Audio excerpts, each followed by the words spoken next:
the 2nd Marine Division. We're now embarking on a full-scale amphibious operation after many months of intensive training.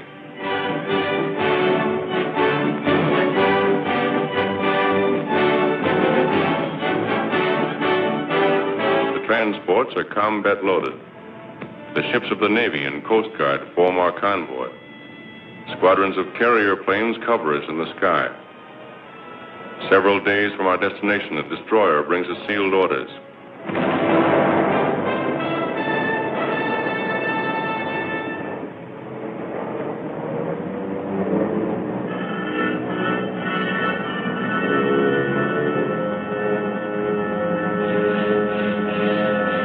It won't be long now before we know where we're bound. The relief map of our objective is broken out. Fortified island of Betio and the Tarawa atoll, a very important Jap air base on the outer fringe of their Pacific defenses. Our platoon leaders started explaining the terrain to us. By the time they were finished, we knew that island and its reefs as well as we knew our own backyards. We built more machine gun ammunition.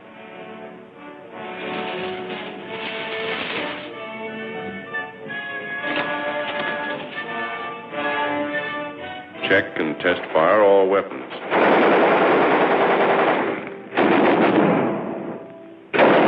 Exercise helped to relieve the tension.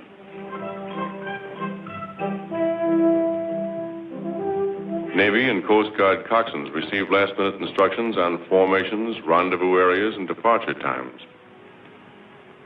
Services are held on the last evening before D-Day.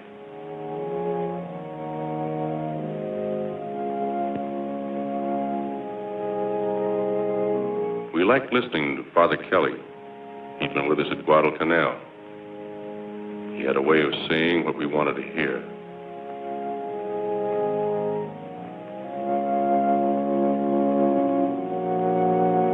Many of these men were killed the following morning.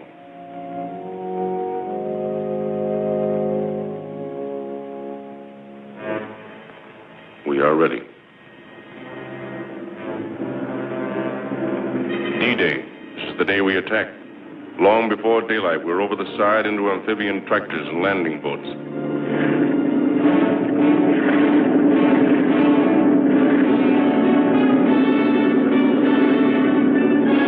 At daylight, our naval vessels opened fire, and for 4 solid hours, they pounded Tarawa with high explosives.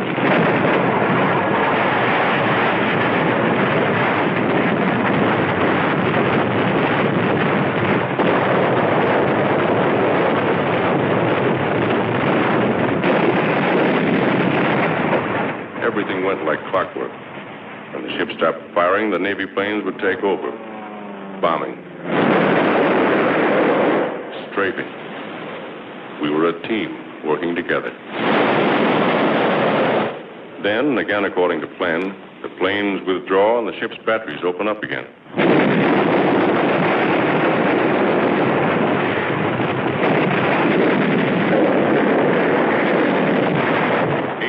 The hour we attack is getting close. For 3 days before we moved in, over 4 million pounds of explosives had been dropped on the island. It didn't seem possible that anyone could live through that bombardment.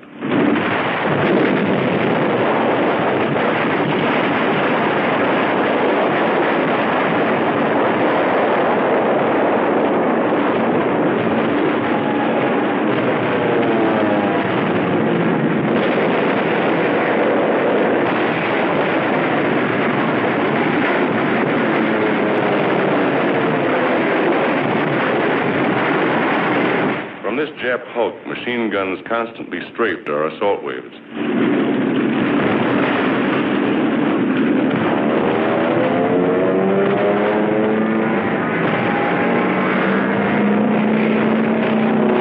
We bombed them out twice, but each time a new crew took over.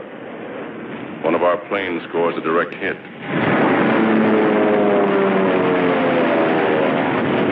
As we approach the island, we have the feeling that the show is just about over. There doesn't seem to be any organized resistance. However, we're taking no chances. Suddenly, we're met by heavy machine gun and mortar fire. It takes a heavy toll of our boats and men. It doesn't stop us.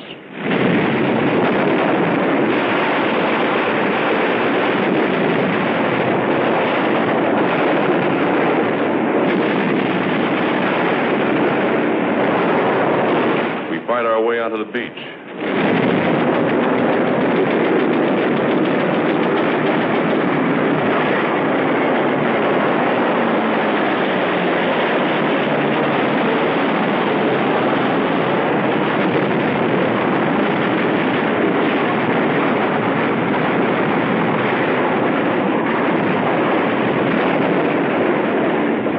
Our men wade ashore from wrecked amphibians.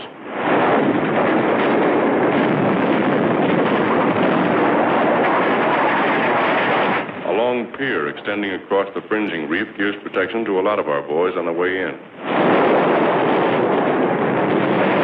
We have a pretty good toehold on the beach, but Jap fire pins us down for hours.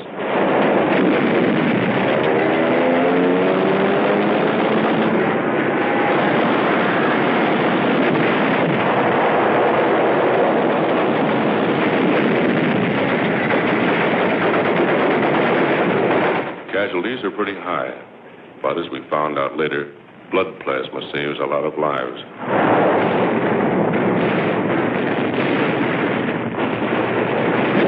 When reinforcements arrive, we start moving up.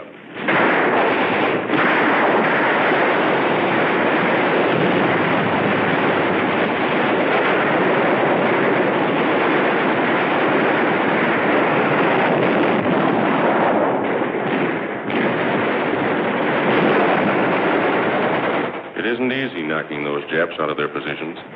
They're hidden in trees, behind revetments, buried pillboxes, bomb-proofs, bunkers.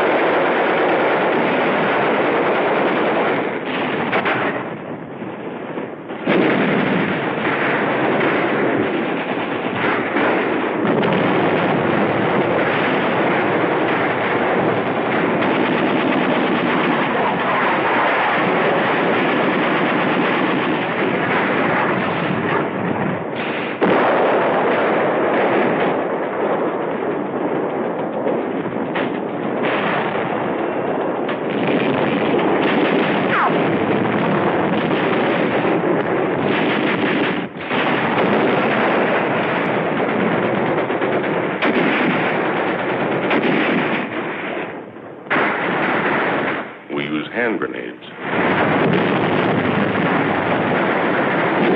We use all the firepower we have to blast them out. Our rifle fire is deadly. So are the flamethrowers and the mortars. The enemy breaks from cover.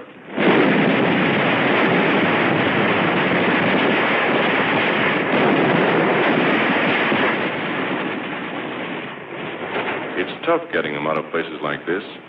We can never be sure where their snipers are placed. We take it slow, easy.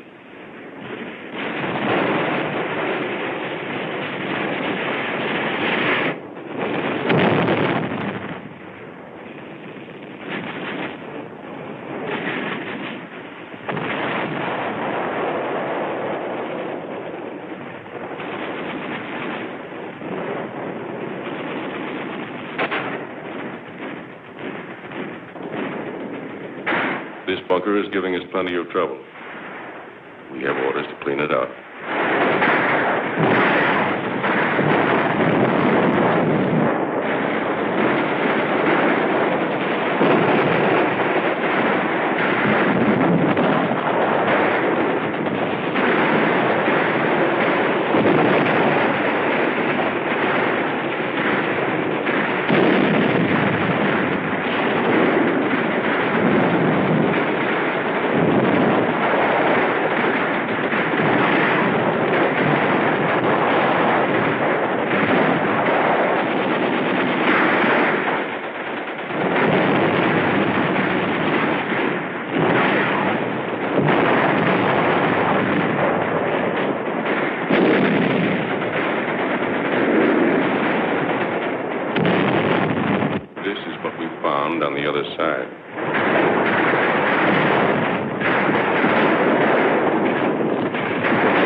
savage fighters. Their lives mean nothing to them.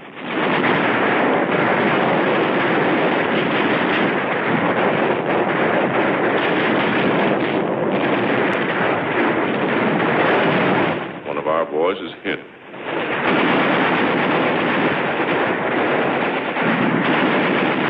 At night, the Japs would swim out to our wrecked amphibians and set up machine guns. They got a few of us before we got them.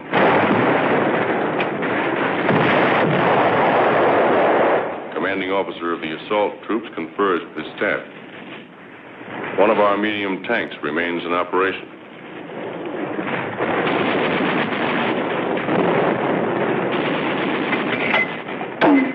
Although at the end of the second day, D+1, we breathe a little easier, mortar squads continue to hammer enemy points of resistance.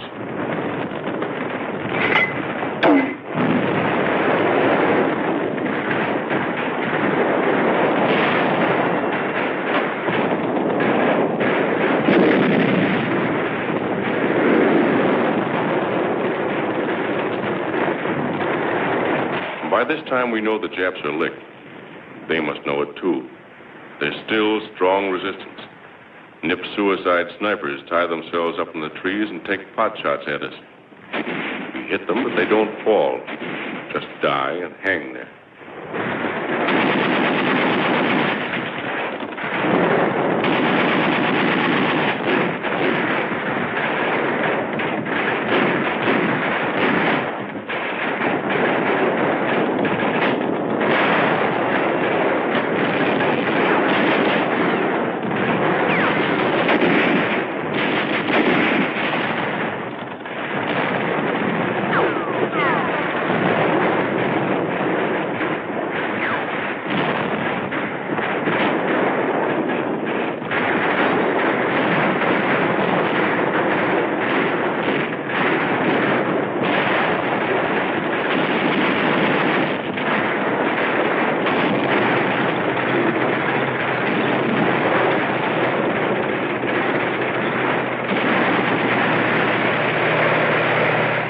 Tank moves up the airstrip.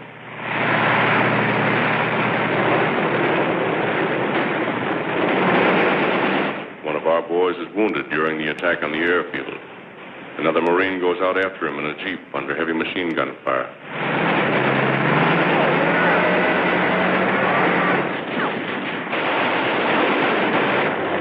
Back at the beach, there's constant activity. Amphibians tow in fresh supplies, food, ammunition, guns.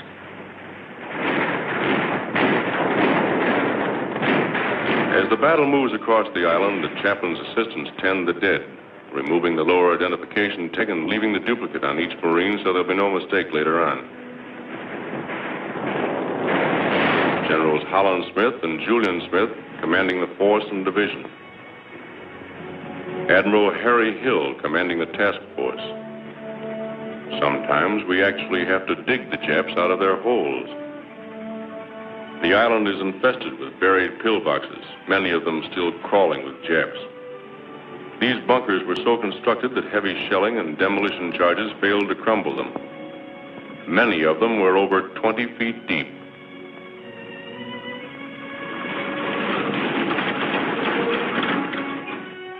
Our first prisoners.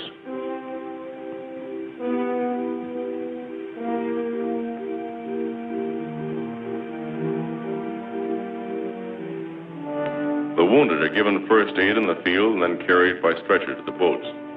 With them always are the Navy hospital corpsmen and Navy doctors and surgeons. At the transport, the steel litters are lifted from the barges and lowered into the hold. They're taken to the ship's hospital. Not a second is lost.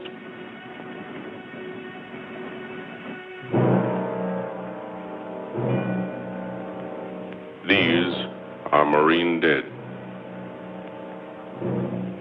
This is the price we have to pay for a war we didn't want. And before it's over, there'll be more dead on other battlefields.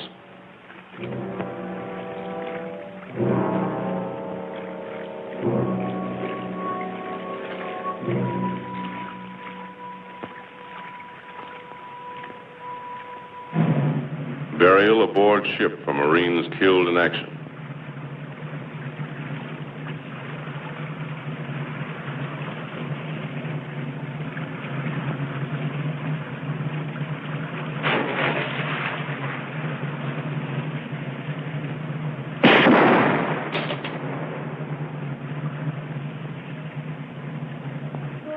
Just to make sure they're not concealing weapons, the prisoners are lined up and their clothes cut away. We gave them new ones later from their own dumps.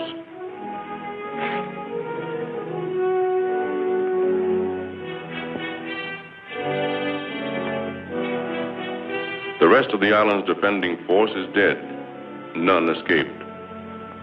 Tokyo once boasted that it would cost 100,000 of our men to take Tarawa. We lost less than 1,000. The Japs over 4,000.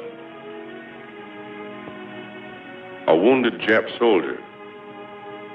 We took very few of these. Most of our prisoners were Korean laborers. One of our officers captured these Japs from a disabled landing boat. Prisoners carry their own wounded to the pier for evacuation. Captured Jap water. This is the first chance the boys have had to wash since they got on the island. Gunfire from our warships knocked these big guns out early in the bombardment. These were English Vickers guns captured by the Japs in Singapore.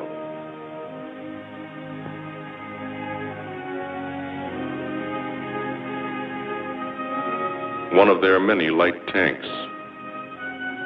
This was the Jap command post, built of reinforced concrete several feet thick. That building was built to withstand plenty, and did. We finally took it with TNT and flamethrowers. The fighting was still going on at one end of the island when the Seabees landed with their heavy equipment. They set to work clearing the airstrip even while we were fighting for it.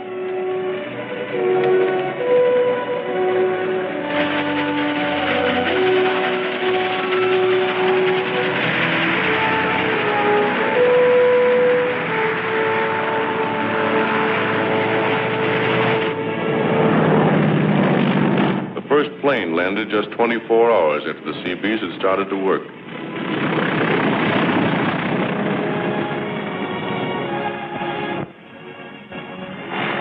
The second one lands 1 minute later. We welcome the pilot to our new home. It was our first chance to thank those guys for the swell job they did for us before and during the attack. On D+4, our relief came in. Maybe you think we weren't glad to see them.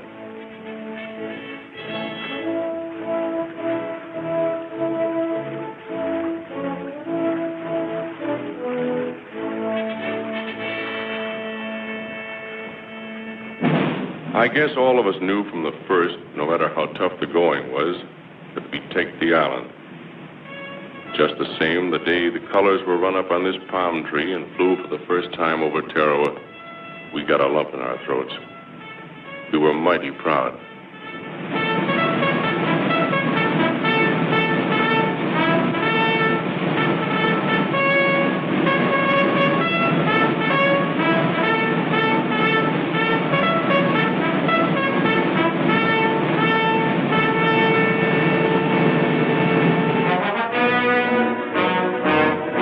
These are the Marines who took Tarawa.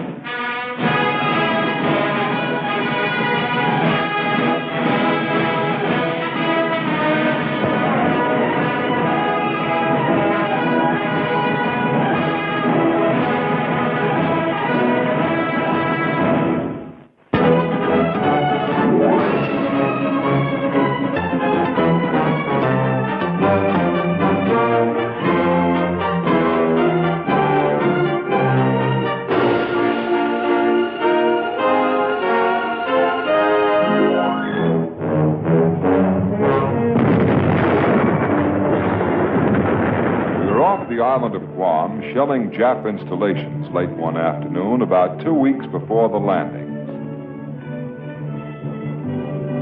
Suddenly, we noticed strange light flashes from the peak of a nearby hill. The message in Navy code was baffling. I have information. What could this mean? We signaled the unknown party to advance to the beach. We suspected Jap trickery. Keeping our guns trained point blank on that strip of beach, the captain dispatched a boat which proceeded slowly to meet the person who had sent the signal.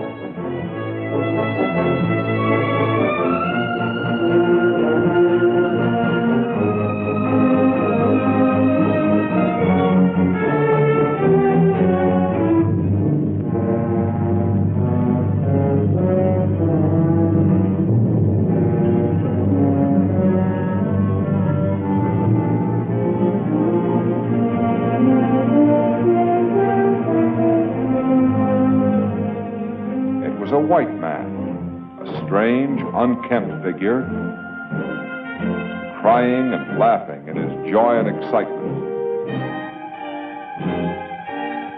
When he was able to talk, he identified himself as radio man George Tweed, United States Navy, the only survivor of the original garrison of Guam.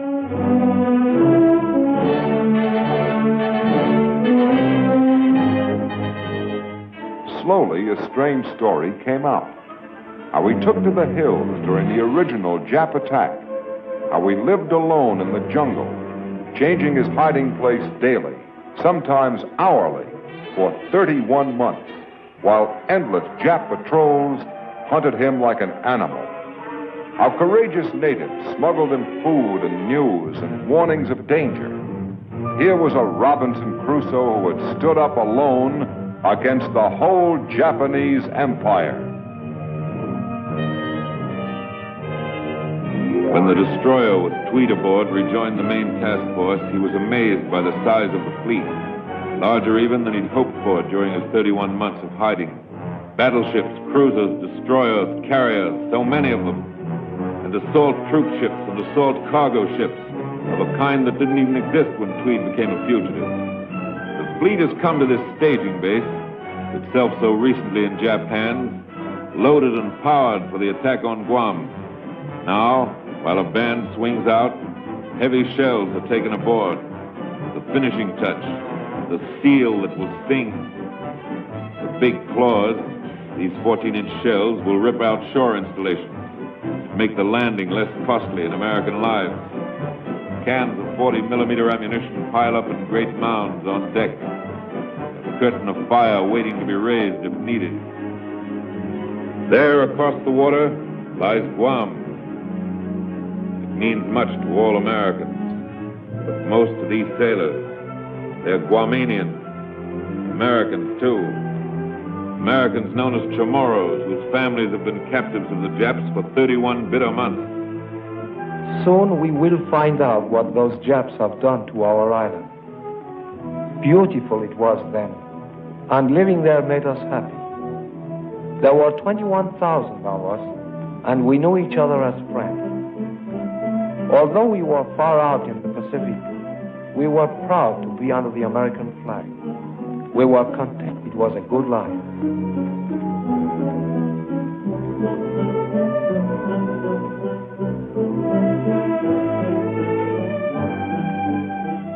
The Navy ran the island like a great ship. It gave us doctors and hospitals, and there was care for everyone and free schooling. With many of us younger boys, our big ambition was to grow up and join the Navy.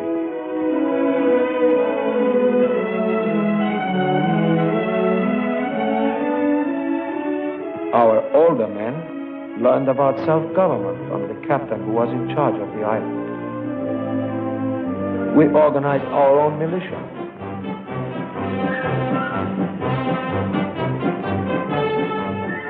And our heroes were the Marines. But there were not many of them, the Marines of Guam.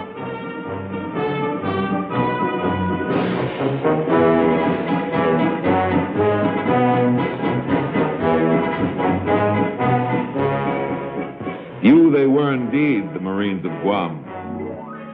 Japan would consider any move to strengthen Guam an unfriendly act. It would be like pointing a gun at a neighbor's door. But behind this neighbor's door, the masters of Japan were pointing guns of their own. And they saw in Guam a key to their dream of empire.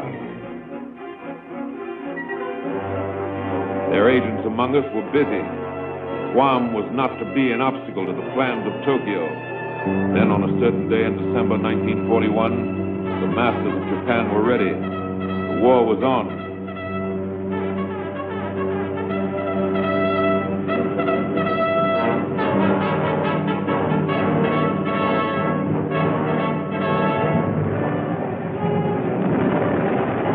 The garrison on Guam, it was over almost before it began.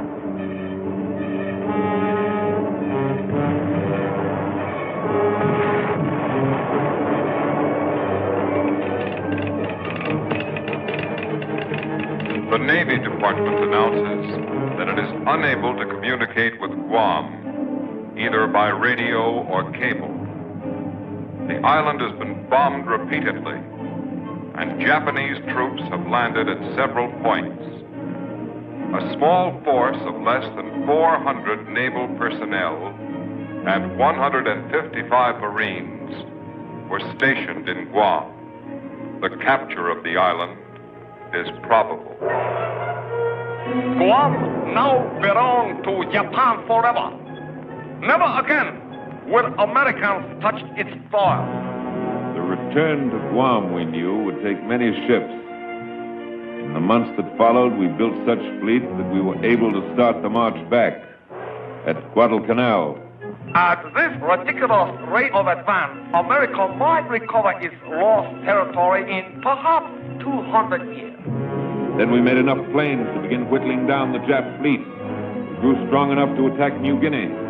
Our Axis allies are pinning America down in Europe. We shall be very much stronger before America is free to move in the Pacific. We built our way out of the sea. With amphibious operations, we blasted Tarawa and the Marshalls. We are willing to sell you land at 1,000 lives per acre. At such a price, we will sell you 1,000,000 square miles if you wish.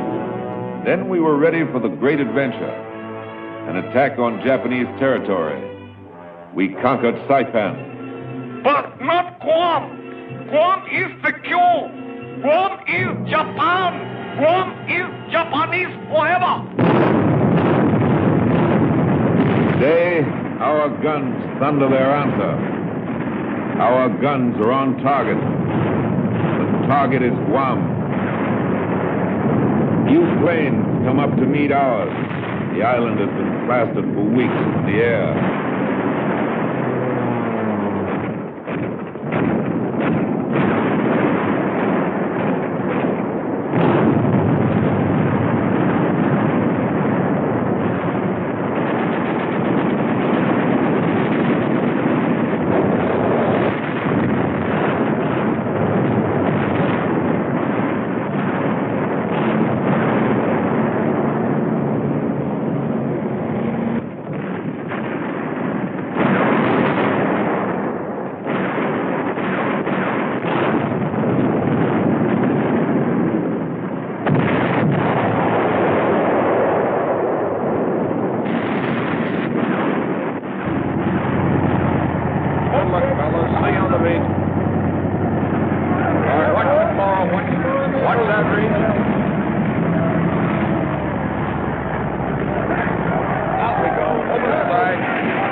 DC, urgent.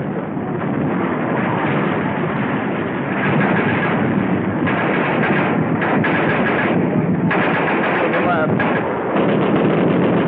Come up a little.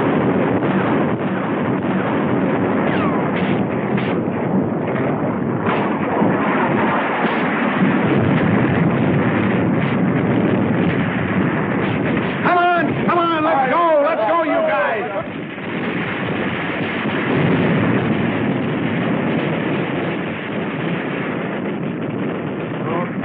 Dead with me, you bet. Mopping up. The phrase sounds tame and unexciting. Actually, mopping up is one of the most gruesome and dangerous jobs of the war. The last hysterical fanatics must be captured or destroyed before victory is complete. We've returned to Guam. It's ours again.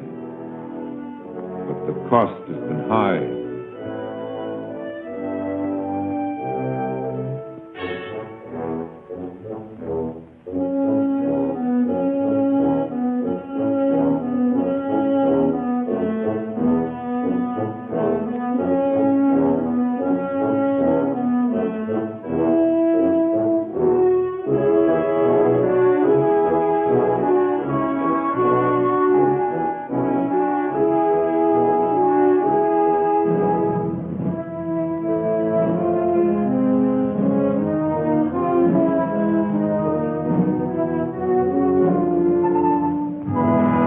$1,226 Americans have died. In dying, each man disposed of 10 Japs. But 1,226 fellow Americans have died.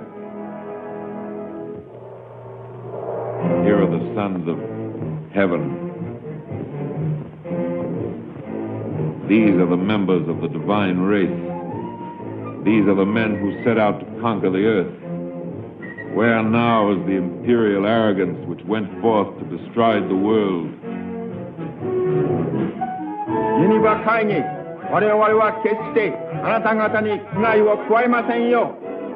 The loudspeaker calls, Geneva Convention, we will not hurt you. Out of the hills where they'd hidden come a throng of Japanese civilians. They're bewildered, not so much by the bombardment, though that was severe enough. Their emperor has failed them. Not so long ago, they turned their backs on their sacred mountain and sailed to Guam. This was to be their colony, their promised land, and the Chamorros would be their slaves. They came to stay forever. Now the plans of empire lie in ruin. Guam's destiny as a fortress of Japan has been smashed.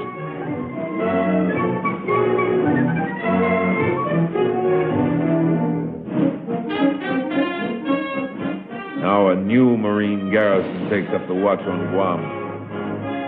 Today, an American task force controls the waters off Guam.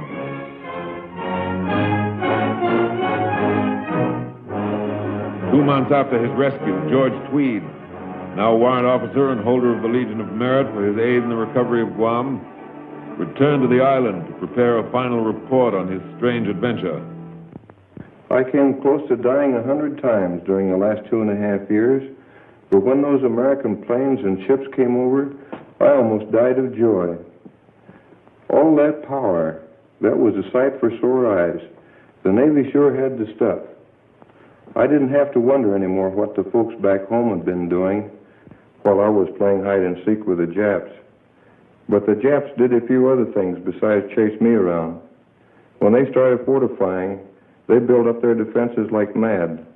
They were racing against time. A lot of Chamorro blood was mixed up in that concrete. The Japs forced them to work for practically nothing. And the ones who couldn't stand the gaff were beaten and tortured. I'll bet they were a little too busy to mistreat the natives when we started coming over. Not the Japs, sir. They always find time for that. When they got worried about the Americans coming back, they treated the Chamorros even worse. When the natives could get together in groups, it wasn't for celebration. Not at first. They prayed for their dead. Some of these were victims of terrible butchery. This one had his head cut off for turning it up to a sky filled with American bombers. This one couldn't hide his joy when a Zero crashed into the sea. This one tried to help one of our pilots. This is Jap justice as I saw it. The Japs brought slavery and misery and death to the natives of Guam. These people are my friends. They saved my life. When I returned, the Chamorros were getting their first good meals in a long time, and their first decent medical care, some of it for babies born during the occupation. I would like to visit them again when the war is over. Until then, I want to do everything I can to knock the hell out of those Japs. I was there in the beginning, and I want to be there at the finish.